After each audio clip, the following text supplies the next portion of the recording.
Hello guys. आज के इस पिता पहचान क्लासेस में मैं लेके आई हूँ किसलय भाग 2 class 9th NRB Bihar board, जो कि उर्दू के बच्चों का होता है, और साथ ही ये मेन हिंदी क्लास 7 की पाठ्य पुस्तिका है। तो आज के इस क्लास में मैं लेके आई हूँ पाठ 19 आर्यभट्ट, जो कि एक जीवनी है किसकी, आर्यभट्ट जी की, जो एक महान गणितज्ञ और ज्योतिषी हुए। और यह जो पाठ है आपका पाठ्य पुस्तक विकास समिति से यहाँ संकलित है। पाठ्य पुस्तक विकास समिति क्या है? यह एक ऐसी समिति है जहाँ से विभिन्न विषय वस्तु को लोगों तक पहुँचाने का कार्य करती है, जो पठनीय है, जो हमारे क्या कहते हैं मेन मुद्दों से संबंधित होती है, मेन मुख्य विषय वस्तु से संबंधित होती है, तो वह जो पठनीय हमारे लिए होता है।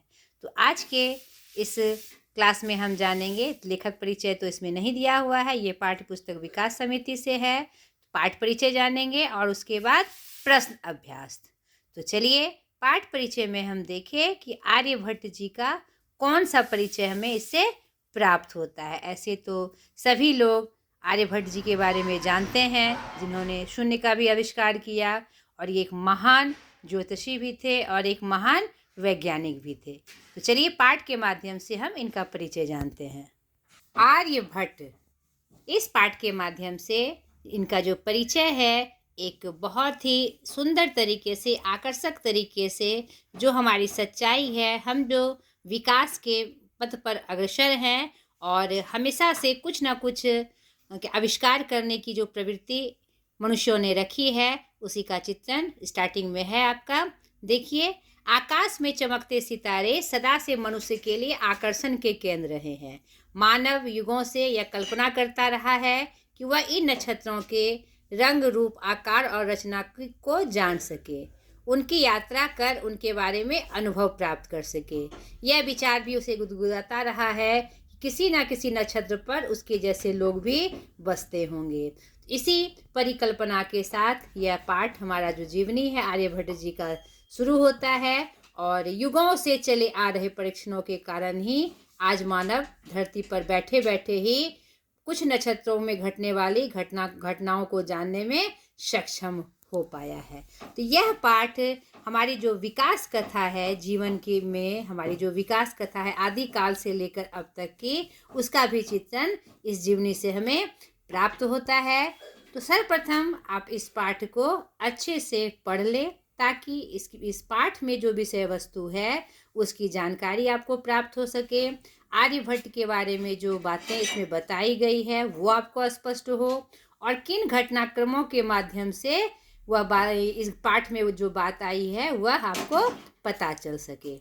तो इसी क्रम में यह पाठ हमारा आगे बढ़ता है, और भारत में हजारों वर्ष पूर्व यह नक्षत्रों के विषय में विस्तार का चिंतन मनन किया गया। आर्यभट्ट भारत के पहले व्यक्ति थे जिन्होंने कहा कि पृथ्वी अपनी धुरी पर चक्कर लगाती है।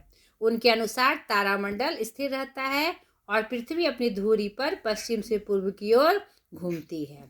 तो यह बताते हुए, उनका परिचय देते हुए यह पाठ शुरुआत होती है, इस पाठ की शुरुआत होती है।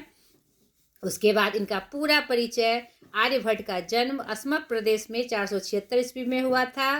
गोदावरी एवं नर्मदा के बीच के क्षेत्र को अस्मक प्रदेश के नाम से जाना जाता है। इसको जरूर अंडरलाइन कर लीजिएगा कि अस्मक प्रदेश किसे कहते हैं। नहीं, वे अपने नए विचारों का प्रचार करके लोगों में व्याप्त अंधविश्वास को दूर करने एवं उत्तर भारत के ज्योतिषियों के विचार का अध्ययन करने पाटलिपुत्र आए थे। पाटलिपुत्र नगर से थोड़ी दूर एक आश्रम में उनकी वेधशाला थी, जहाँ तांबे, पीतल और लकड़ी की तरह तरह के यंत्र रखे थे। यानी उस जमाने में हमारे आर्यभट्ट जी ने अपने बुद्धि विवेक का परिचय देते हुए एक बहुत बड़े अनुसंधान का पदार्पण किया, जो आज हमारे लिए बहुत सारे जो वैज्ञानिक संशोधन है या वैज्ञानिक जो आविष्कार है उसमें हमारा सहायक है। आर्यभट्ट को ज्योतिष सम्राट कहा जाता है, पर गणित में भी उन्हें विशेष कुशलता प्राप्त थी।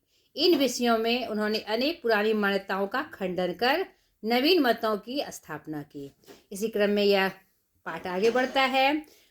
आगे के पैराग्राफों में आर्यभट्ट ने जो अनुभव अपने लिखे हैं आर्यभट्टियम नामक पुस्तक में, जिसे आर्यभट्टिय भी कहा जाता है, उनकी पुस्तक के एक श्लोक पे कहा जाता है कि आर्यभट्ट उस समय केवल 23 वर्ष के थे।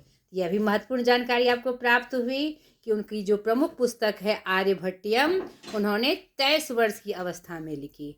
नहीं, 23 वर्ष की अवस्था में लोग कहते हैं कि घूमने घामने या जीवन को नए रूप में जीने और मतलब कि घूमने घामने यानी मनोरंजन में बिताने का समय है। लेकिन उन्होंने उससे पहले से, यानी ये पुस्तक लिखी तो उससे पहले से वह अनुसंधान के विषय वस्तु को गहन अध्ययन कर रहे होंगे, ताकि 23 वर्ष की उम्र में उन्होंने यह पुस्तक लिखने का कार्य किया। तो उनसे एक प्रेरणा लेनी चाहिए हमें अपने जीवन में कि हम भी ऐसा कर सकते हैं। इसी क्रम में यह पाठ हमारा आगे बढ़ता है। आर्यभट्ट में गणित और ज्योतिष दोनों ही है। यह महान ग्रंथ केवल 242 पंक्तियों का है। जो आर्यभट्टियम की पुस्तक है वह कितनी पंक्तियों का है? 242 पंक्तियों का, और 21 श्लोकों में सिमटा हुआ है। पहले के जितने भी पुस्तकें हुई, चाहे वह किसी से संबंधित हो, ऐतिहासिक हो, धार्मिक हो, वह किस में लिखे जाते थे? पद्य में लिखे जाते थे, श्लोकों में लिखे जाते थे, दोहों में लिखे जाते थे। नहीं, इन्होंने भी वैसे ही लिखा। आर्यभट्ट महान ज्योतिष शास्त्री थे। उन्होंने अपने काल में फैले अनेक अंधविश्वासों का भी खंडन किया। इसी क्रम में यह पाठ बढ़ते बढ़ते आर्यभट्ट का पूरा परिचय, उनकी पूरी उपलब्धि, जो उन्होंने शून्य की जो उपयोगिता प्रमाणित की थी, उस विषय वस्तु का भी यहाँ पर अंकन किया गया है। और आर्यभट्ट ने आज से लगभग 1500 वर्ष पहले अनुसंधान किया और बताया कि यदि वृत्त और का व्यास ज्ञात है तो वृत्त की परिधि मालूम की जा सकती है।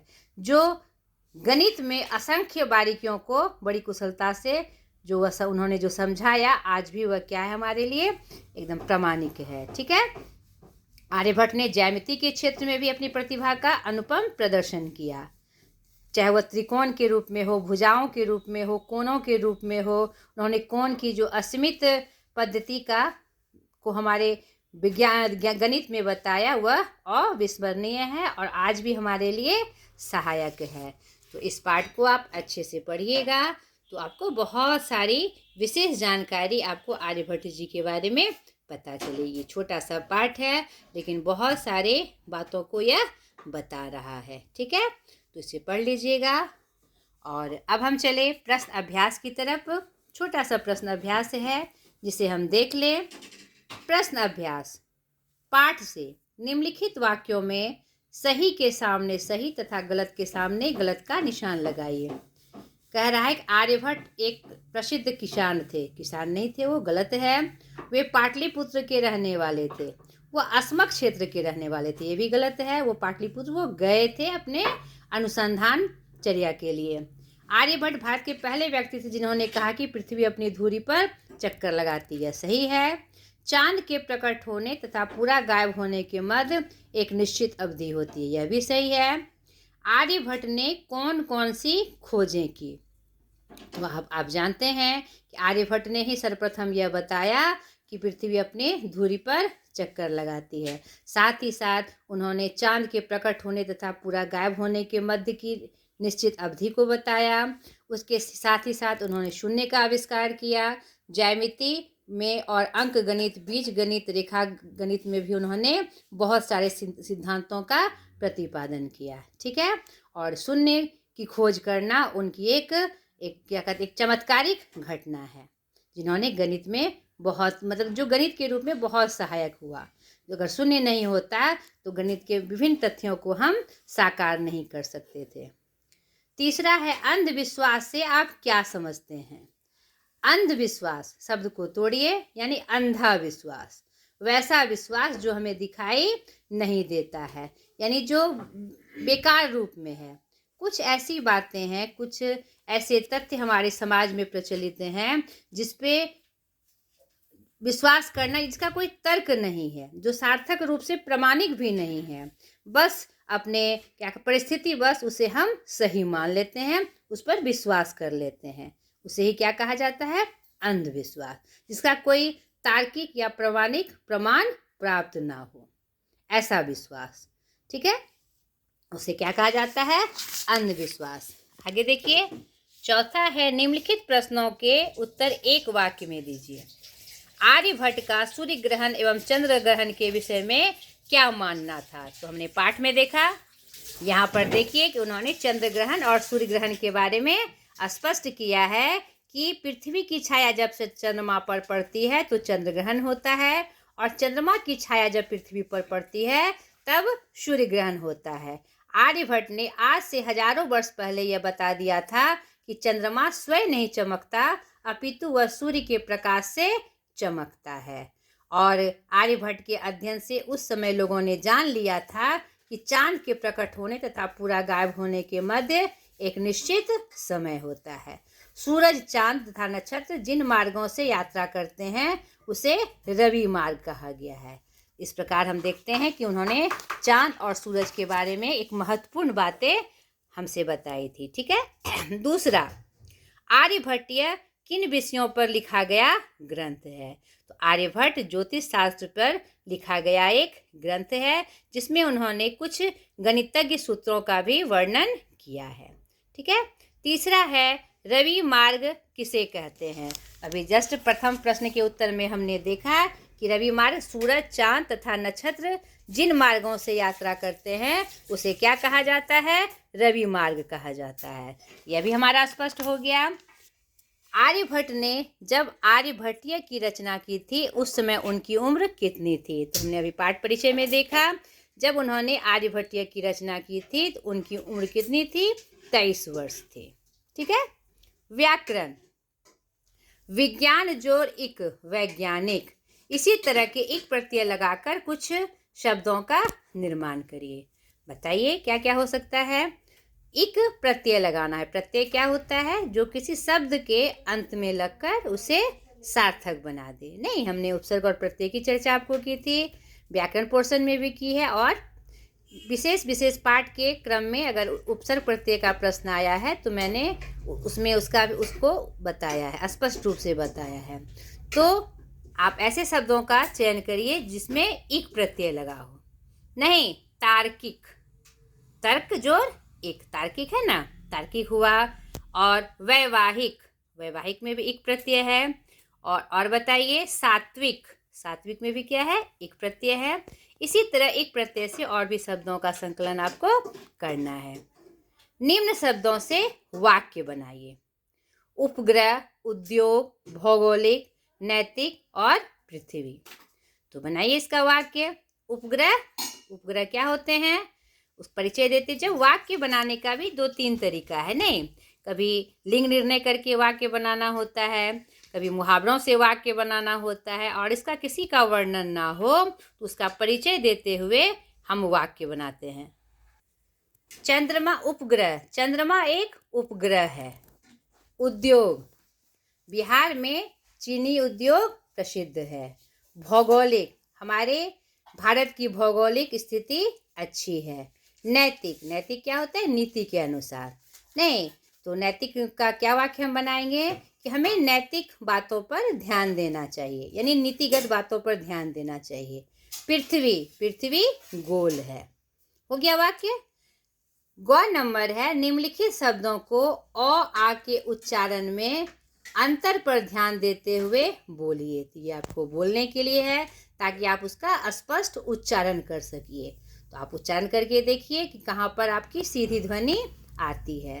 अनुभव, आकाश, अनेक, आकार, आधुनिक, अपितु, अनुपम, आर्यभट्ट, अनुसंधान।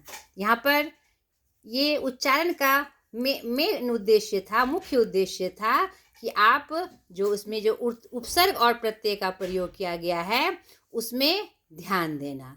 और ये जो उच्चारण हुआ अ और आ का अलग अलग उच्चारण है ना, क्योंकि उसके साथ कोई दूसरे शब्द वर्ण प्रयुक्त हुए हैं। तो जिस अर्थ में प्रयुक्त हुए हैं तो हमारी ध्वनि भी उसी अनुरूप निकलती है।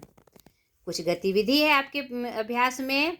संध्या के समय आकाश में सूर्य को देखते हुए सूर्यास्त का वर्णन कीजिए। ये मैंने आपके लिए छोड़ा। आप सूर्यास्त को देखते हुए एक सुंदर वर्णन, मनमोहक वर्णन आपको करना है। दूसरा है, कुछ धर्म ग्रंथों का मानना है कि पृथ्वी स्थिर एवं सूर्य सहित बाकी ग्रह उसके चारों ओर घूमते हैं, जबकि वैज्ञानिकों का मानना है कि सूर्य स्थिर है एवं पृथ्वी सहित बाकी ग्रह उनके चारों ओर घूमते हैं। इन दोनों बातों से आप किसे सही मानते हैं? तो यहाँ पर ये तो बात स्पष्ट है और ऐसा प्रमाणित हो चुका है हमारे विज्ञान में कि सूर्य स्थिर है और बाकी सारे जो ग्रह हैं उनके चारों तरफ चक्कर लगाते हैं। यह बात ही प्रमाणिक है और सही है। तीसरा, आर्यभट्ट ने कई जटिल सवालों का हल खोजा। क्या आप बता सकते हैं कि पानी को उबालने पर वह नीचे नहीं गिरता, लेकिन दूध उफान लेकर नीचे गिर जाता है, क्यों? इसका उत्तर आपको पता है? नहीं है तो मैं बताती हूँ कि पानी को उबालने पर वह नीचे नहीं गिरता, क्योंकि उसमें कोई विशेष तत्व नहीं पाए जाते हैं, और जो पाए भी जाते हैं जिसका उसको सम्मिश्रण होता है, उबाल आने पर वह वाष्प बनकर उड़ जाता है, नहीं। और दूध उफान के साथ नीचे इसलिए गिर जाता है, उसमें बहुत सारे ऐसे प्रमुख तत्व हैं जो उसे ऊपर उठाकर गिरा देते हैं। उसमें आपका प्रोटीन, कार्बोहाइड्रेट, फैट, विटामिन और बहुत सारे खनिज पाए जाते हैं। यही कारण है कि दूध उफान आकर नीचे गिर जाता है। ठीक है, तो ये आपका अभ्यास भी यहीं पर ख़त्म हुआ। अगले वीडियो में फिर एक नए पार्ट के साथ मैं हाजिर हो जाऊंगी। आज तक के लिए इतना ही। आशा करती हूँ आपको यह पार्ट अच्छा लगा होगा, और पुनः मैं आपसे एक बात कहती हूँ कि मेरे चैनल को सब्सक्राइब करें, इसे शेयर करें और मुझे सपोर्ट करें। आज तक के लिए इतना ही। बाय।